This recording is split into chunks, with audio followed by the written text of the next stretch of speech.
இந்த வீடியோவை உங்களுக்கு வழங்குவோர் மாலை முரசு செய்திகள் தொலைக்காட்சியின் படிப்போம் ஜெயிப்போம் உயர்கல்வியை தேர்ந்தெடுப்பதில் உள்ள சந்தேகங்களை தீர்க்கும் நிகழ்ச்சி தினமும் மாலை 5 மணிக்கு. வணக்கம். மாலை முரசு செய்திகளை விரிவாக பார்ப்பதற்கு முன் தலைப்புச் செய்திகளை பார்க்கலாம். இஸ்ரேலும் ஈரானும் 3வது நாளாக மாறி மாறி வான்வழி தாக்குதல் நடத்தி வருவதால் பதற்றம். ஈரான் ஏவுகணை தாக்குதலை சமாளிக்கும் விதமாக இஸ்ரேல் முழுவதும் ரெட் அலர்ட்.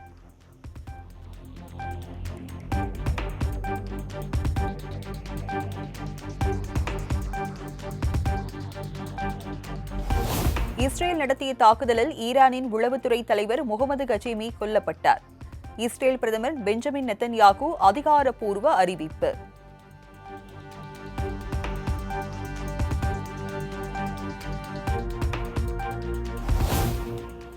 இஸ்ரேல் தலைநகர் டெல் அவீவ் உள்ளிட்ட நகரங்களை குறிவைத்து ஈரான் நடத்திய வான்வழி தாக்குதலில் தரைமட்டமான கட்டடங்கள். அடுத்தடுத்து நிகழ்த்தப்பட்ட தாக்குதலில் 2 குழந்தைகள் உட்பட 6 பேர் உயிரிழந்ததாக தகவல்.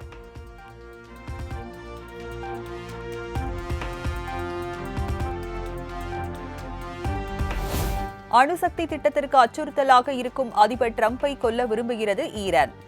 அமெரிக்க அதிபரை படுகொலை செய்ய ஈரான் 2 முறை திட்டமிட்டதாகவும் இஸ்ரேல் பிரதமர் நெத்தன்யாகு பரபரப்பு தகவல்.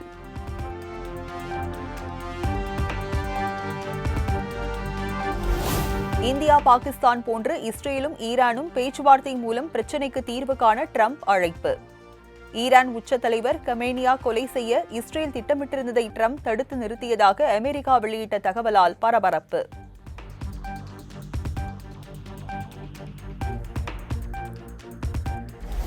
ஈரானில் உள்ள இந்திய மாணவர்களின் பாதுகாப்பை உறுதி செய்யும் பணிகளில் மத்திய அரசு தீவிரம். தெஹ்ரான் இந்திய தூதரகத்தின் உதவியுடன் மாணவர்கள் பாதுகாப்பான இடங்களுக்கு இடமாற்றம் செய்யப்பட்டு வருவதாக அறிவிப்பு.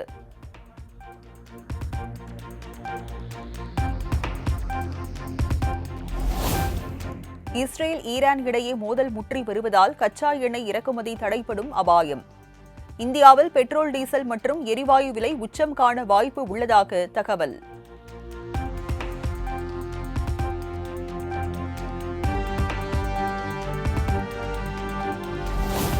அதிபர் டிரம்பின் குடியேற்ற கொள்கைக்கு எதிராக அமெரிக்காவில் வலுக்கிறது போராட்டம்.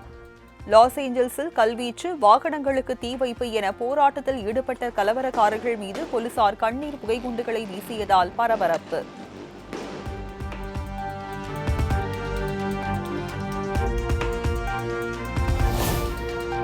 உதகை, குந்தா, கூடலூர் மற்றும் பந்தலூர் தாலுகா பள்ளிகளுக்கு இன்று விடுமுறை. கனமழை எதிரொலியாக நீலகிரி மாவட்ட ஆட்சியர் லட்சுமி பவ்யா தண்ணீரு அறிவிப்பு.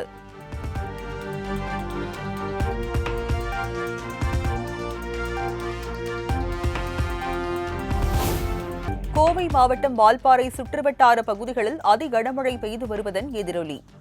வால்பாறையில் அனைத்து பள்ளிகளுக்கும் இன்று விடுமுறை.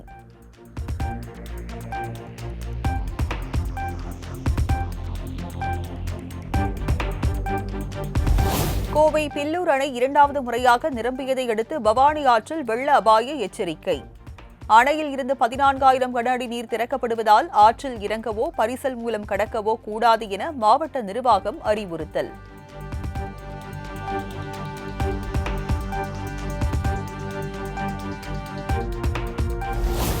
நீலகிரி, கோவை மாவட்டங்களுக்கு 2 நாட்களுக்கு கனமழைக்கு வாய்ப்பு.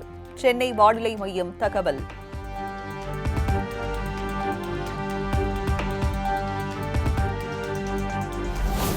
தேனி மற்றும் அதன் சுற்றுவட்டார பகுதிகளில் 1 மணி நேரத்திற்கு மேலாக பெய்த கனமழை.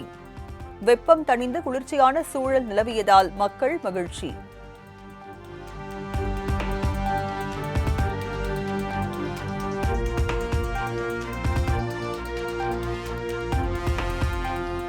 புதுச்சேரியின் மாகி பிராந்தியத்தில் இன்று பள்ளி, கல்லூரிகளுக்கு விடுமுறை.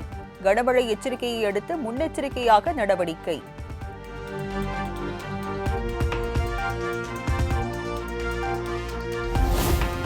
டெல்டா பாசனத்திற்கு கல்லணையில் இருந்து தண்ணீரை திறந்து வைத்தார் முதலமைச்சர் மு.க.ஸ்டாலின்.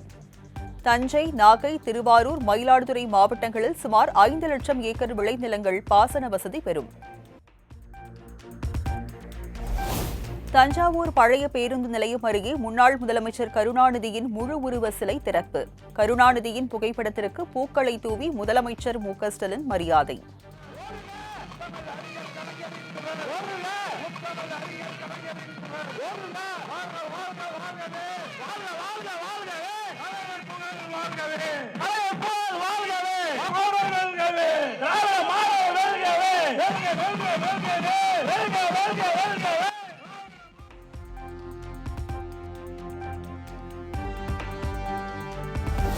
என்டிஏ கூட்டணியில் தமிழ்நாடு தலைவர் எடப்பாடி பழனிசாமி தான் அவர் எடுக்கும் முடிவே இறுதியானது என பாஜக மாநில தலைவர் நயினார் நாகேந்திரன் திட்டவட்டம்.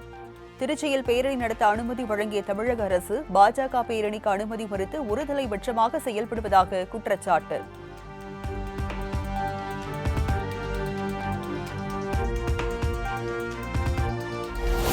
தஞ்சாவூர் மணிமண்டபத்தில் இருந்து 2 கிலோமீட்டர் தூரத்திற்கு முதலமைச்சர் மு.க.ஸ்டாலின் ரோட் ஷோ. சாலையின் இருபுறமும் திரண்டிருந்த மக்களிடம் மனுக்களை பெற்றுக் கொண்டார்.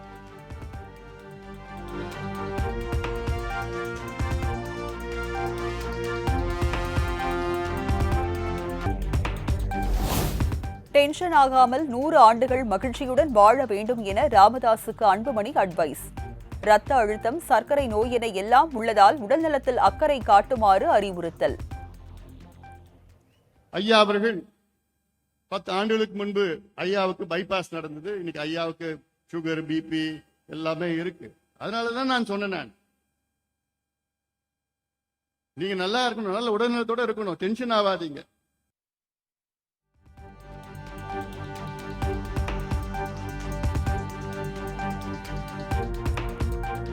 திராவிட திருடர்கள் இருக்கும் வரை கள் மதுவாகத்தான் இருக்கும் என சீமான் விமர்சனம். சாத்தான்குளத்தில் தடையை மீறி நடந்த கள் இறக்கும் போராட்டத்தில் சீமான் பேச்சு.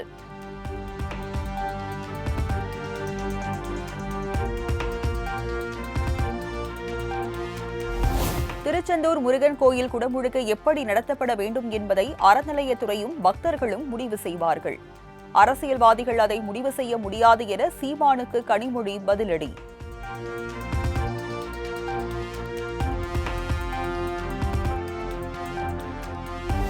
மதுரையில் இந்து முன்னணி சார்பில் நடைபெறும் முருக பக்தர்கள் ஆன்மீக மாநாட்டிற்கு 52 நிபந்தனைகளுடன் போலீசார் அனுமதி. மாநாட்டு வளாகத்தில் அறுபடை வீடுகளின் மாதிரி அமைத்து பூஜைகள் நடத்த அனுமதி மறுப்பு.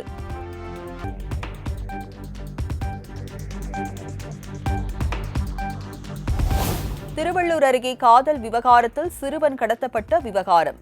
முன்ஜாமீன் கோரி பூவை ஜெகன்மூர்த்தி தாக்கல் செய்த மனுவை இன்று விசாரிக்கிறது உயர்நீதிமன்றம்.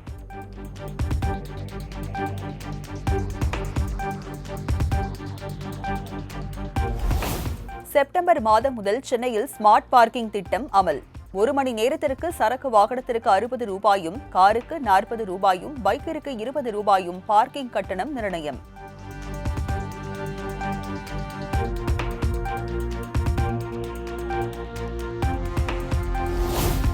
சென்னை வானகரத்தில் திருநங்கைகளுடன் தனிமையில் சென்ற நபரை மிரட்டி பணம் பறித்த காவலர்கள். செல்போனை பறித்து ஜிபே மூலம் பணம் பெற்ற 2 காவலர்கள் காத்திருப்போர் பட்டியலுக்கு மாற்றம்.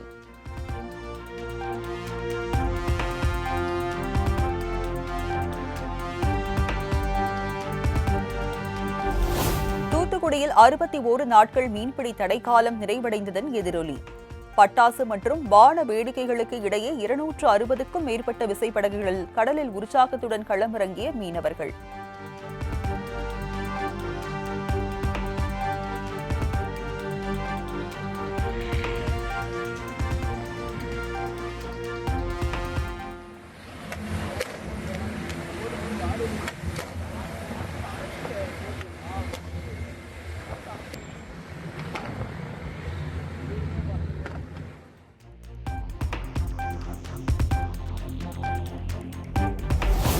இந்தியா விரைவில் உலகின் 3வது பெரிய பொருளாதார நாடாக மாறும் என பிரதமர் மோடி நம்பிக்கை.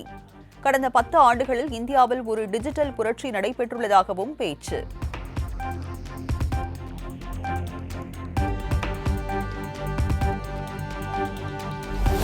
மக்கள் தொகை கணக்கெடுப்பு குறித்து அறிவிக்கை இன்று அரசிதழில் வெளியிடுகிறது மத்திய அரசு. 16வது மக்கள் தொகை கணக்கெடுப்பு குறித்த ஆய்வுக்கு பின் மத்திய உள்துறை அமைச்சர் அமித் ஷா தகவல்.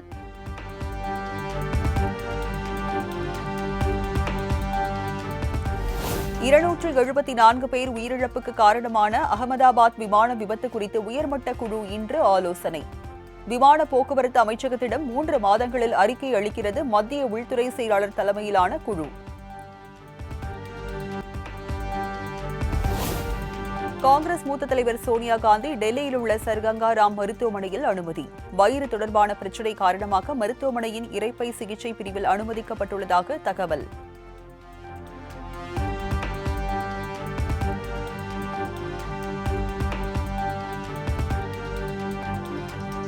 புனேவில் பாலம் இடிந்து விழுந்து ஆற்றில் அடித்து செல்லப்பட்டவர்களில் இதுவரை 6 பேர் மீட்பு.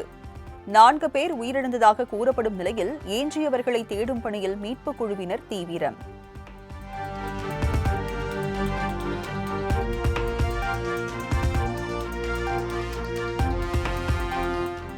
புனேவில் பாலம் இடிந்து விழுந்த விபத்தில் உயிரிழந்தவர்களுக்கு தலா 5 லட்சம் ரூபாய் நிவாரணத் தொகை.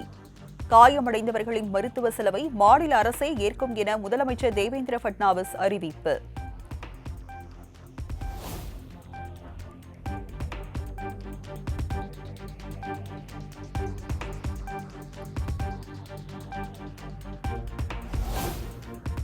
பல நாட்களுக்கு பிறகு மீண்டும் திறக்கப்பட்ட ஜம்மு காஷ்மீர் பஹல்காம் சுற்றுலா தலம். குடும்பமாக வந்து இயற்கை அழகை ரசித்து மகிழ்ச்சி.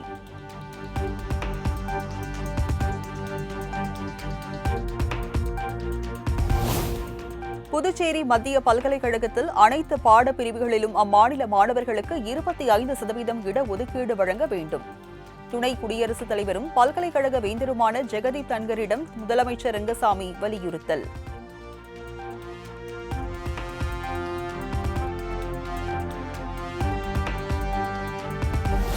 தெலங்கானாவில் மின்சாரம் பாய்ந்து 2 பேர் உயிரிழப்பு, 7 பேர் காயம். விநாயகர் சதுர்த்திக்கு செய்த சிலைகளை கிரேன் மூலம் தூக்கிய போது மின்கம்பி உரசி நேர்ந்த பரிதாபம்.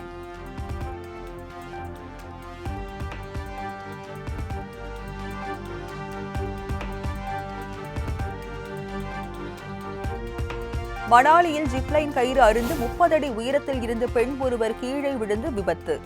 படுகாயமடைந்துள்ள பெண் மருத்துவமனையில் அனுமதிக்கப்பட்டுள்ள நிலையில் இணையத்தில் வீடியோ வைரல்.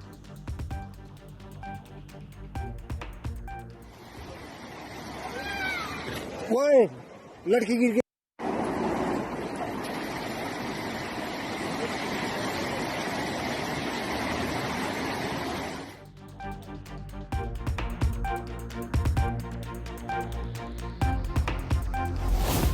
உத்தரப்பிரதேசத்தில் கீழே கிடந்த பாம்பை கையில் எடுத்துக்கொண்டு சாகசம் காட்டி பாம்புக்கு முத்தமிட்டு விளையாடும் போது ஜித்துவை கடித்த பாம்பு.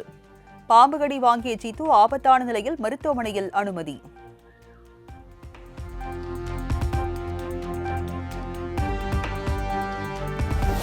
கர்நாடக மாநிலம் மங்களூரு அருகே தனியார் அடுக்குமாடி கட்டிடத்தில் தீ விபத்து.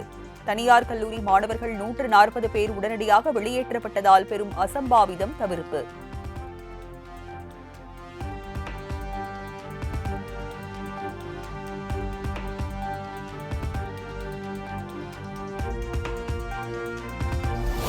நைஜீரியாவின் பென்யூ மாநிலம் எரேவாடா கிராமத்தில் மேய்ச்சல் கார்கள் விவசாயிகளுக்கு நடைபெற்ற கொடூர துப்பாக்கிச் சண்டை. 2 நாட்கள் நடைபெற்ற சண்டையில் 100க்கும் மேற்பட்டோர் உயிரிழந்துள்ளதாக தகவல்.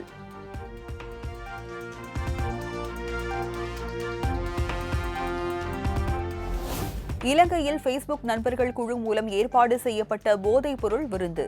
தனியார் பல்கலைக்கழக மாணவர்கள் கைது செய்து போலீசார் விசாரணை.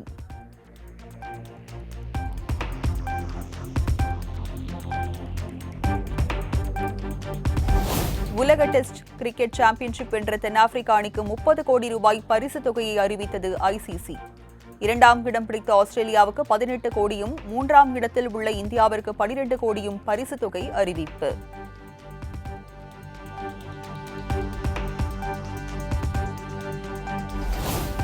மூன்றாவது T20 போட்டியில் அயர்லாந்தை அணியை 62 ரன்கள் வித்தியாசத்தில் மேற்கிந்திய தீவுகள் அணி வெற்றி. 2 போட்டிகள் மழையால் ரத்தான நிலையில் 1-0 என தொடரை கைப்பற்றி அசத்தல்.